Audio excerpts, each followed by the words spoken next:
Cordial saludo al docente Gregorio Alzate González. El día de hoy, por medio de este video, mi persona, Juanita Peláez González y demás compañeros que hacen parte de ese equipo de trabajo, John Franco, Angie Bustamante, Alba Guerra y, Lilian Mason, sustentaremos las respuestas dadas a las preguntas del taller de la historia del derecho comercial en base al análisis de la película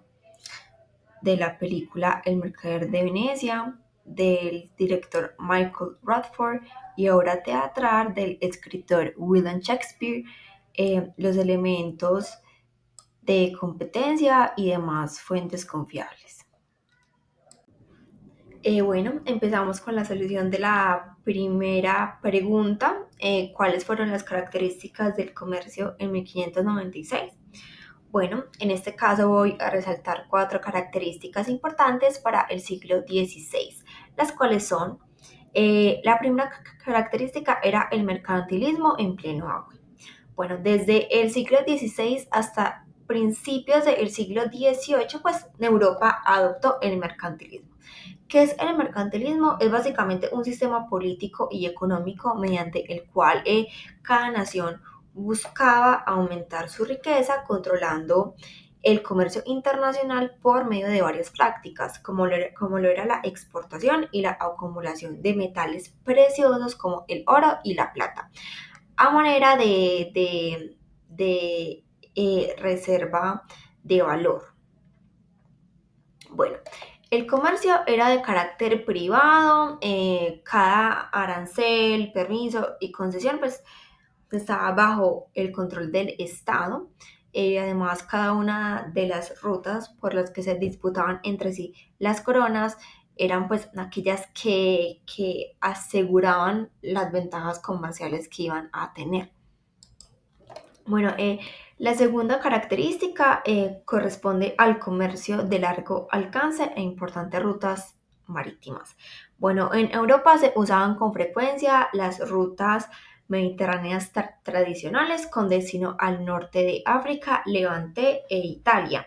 Y bueno, y pues poco después fueron apareciendo rutas al este diseñadas por países como Inglaterra, España, Portugal y Países Bajos, en búsqueda pues de objetos de mucho valor como lo eran tejidos finos, especias y perlas, los cuales pues eran altamente demandados, eh, y pues también eran y implicaban cierto riesgo, un considerable riesgo a la hora de ser transportados. Bueno, la tercera característica es muy importante porque pues hay que hablar sobre el crédito financiamiento y la usura como condena.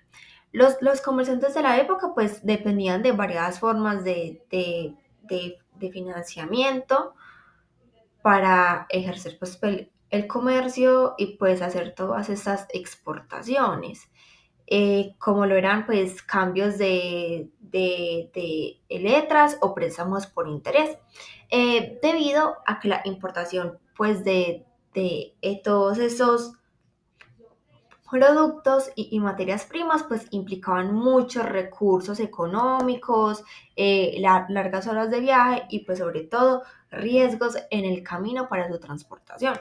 Eh, bueno, prestar dinero con intereses excesivos se considera usura hoy en día y para la época, pero más para esa época, para todos aquellos que practicaban y la religión cristiana se consideraba un delito.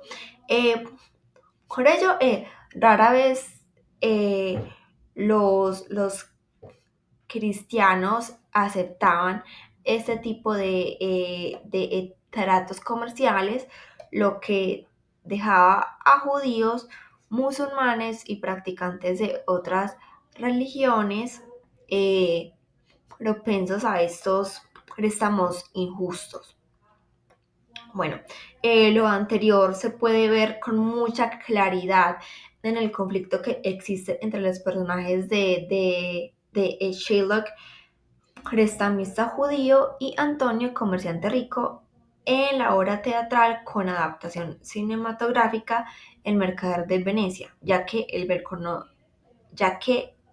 el rencoroso Shylock pues hace todo lo posible por mandar a, a juicio a Antonio por su deuda. Incluso querer no obtener una de sus extremidades por incumplir con lo pactado. Bueno, para cerrar con esta pregunta, con esta última característica, perdón, hablaremos de los monopolios y la regulación política. Los estados eran para la época, pues quienes, aparte de controlar el comercio, pues regulaban impuestos, aranceles y permisos. En determinadas regiones, pues aquellas empresas o aquellos comerciantes que poseían cartas reales, o sea, decretos emitidos por un monarca, que les permitían realizar diferentes actividades comerciales o concesiones estatales, pues tenían ventaja sobre el control de la balanza comercial.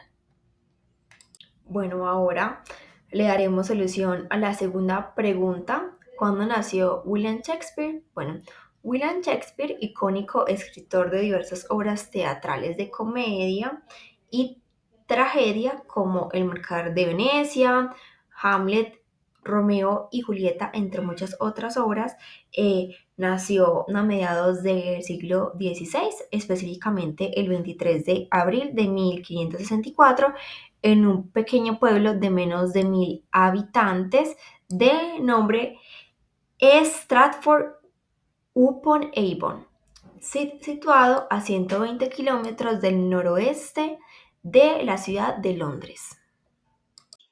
Mucho gusto, mi nombre es John Franco y estaré dándole continuidad a la actividad que venimos realizando acerca del mercader de Venecia.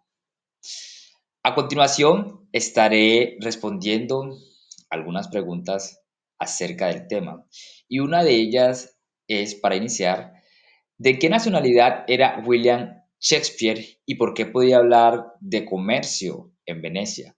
O, perdón, más bien, ¿dónde queda la Venecia de 1596? William Shakespeare era de nacionalidad inglesa. Podía hablar del comercio en Venecia probablemente debido a que su padre John Shakespeare era un comerciante de lana y político. Por otra parte, aún con más probabilidad, William Shakespeare podía hablar del comercio en Venecia porque en su época, a finales del siglo XVI, Venecia era un centro comercial y financiero de renombre mundial y el capitalismo italiano era un sistema económico influyente basado en el comercio. Además, el debate sobre el comercio, la usura y la banca ya era un tema de discusión antiguo y relevante para la sociedad, lo que proporcionó a Shakespeare eh, una base cultural para incorporar esos temas en la obra como El mercader de Venecia. Actualmente la Venecia de 1596 se encuentra ubicada en el norte de Italia, en la región de Véneto. Es una ciudad construida sobre lagunas, considerada por muchos la joya del turismo mundial. Respondiendo a la pregunta, ¿cuáles eran las principales regiones, ciudades donde se desarrollaba el comercio en 1596? Menciono lo siguiente. En 1596, el comercio global se centraba en Europa, donde las principales potencias como España y Portugal impulsaban rutas comerciales en el Atlántico y en el Pacífico. a través del comercio triangular y la ruta de Galeón. En Asia, la ruta de la seda seguía activa y en Europa, el comercio mediterráneo y atlántico era crucial, con ciudades como Venecia, Genova, Barcelona y los puertos del norte de España como Bilbao.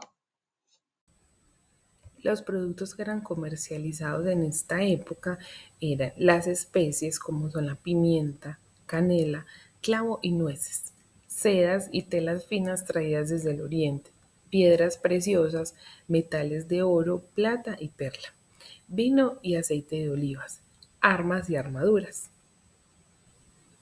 y los medios de transporte, los cuales se utilizaban para transportar estas mercancías, dependía mucho del tipo de mercancía que se iba a trasladar. ¿Listo? Entonces, los que se utilizaban eran los marítimos, naves mercantes, calaveras y naos, carreras tiradas por caballos o bueyes, animales de carga como las mulas, a pie en caravana. Y especialmente en Venecia también utilizaban las gondas y barcos de transporte local. Y los instrumentos utilizados para hacer este tipo de negociaciones eran los pagarés, donde la persona que prestaba su dinero dejaba y comprometía al prestador en pagar esta suma de dinero. También utilizaban contratos notariales para hacer este tipo de préstamos y el registro en contabilidad.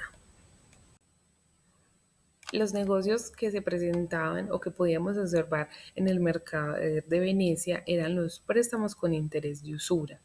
Ese es el negocio principal del personaje judío, quien prestaba su dinero a cambio de interés.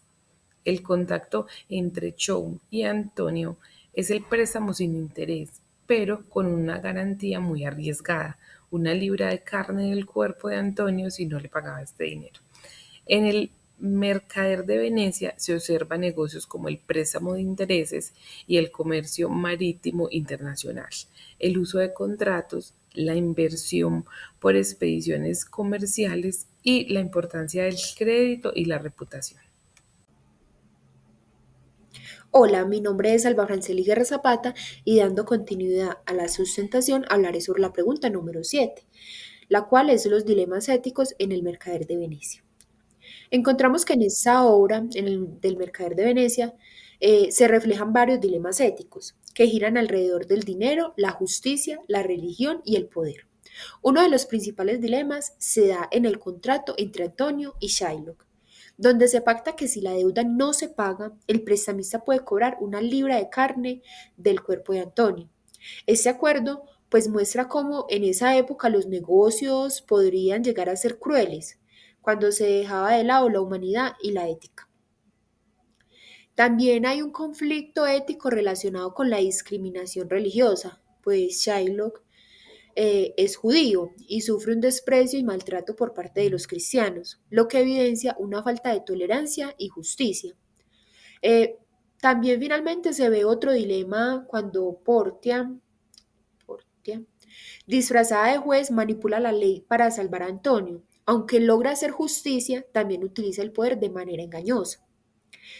En conjunto, pues esos momentos nos muestran que en los negocios y en la vida la ética debe estar por encima del interés personal o económico, algo que sigue siendo muy importante en el comercio actual.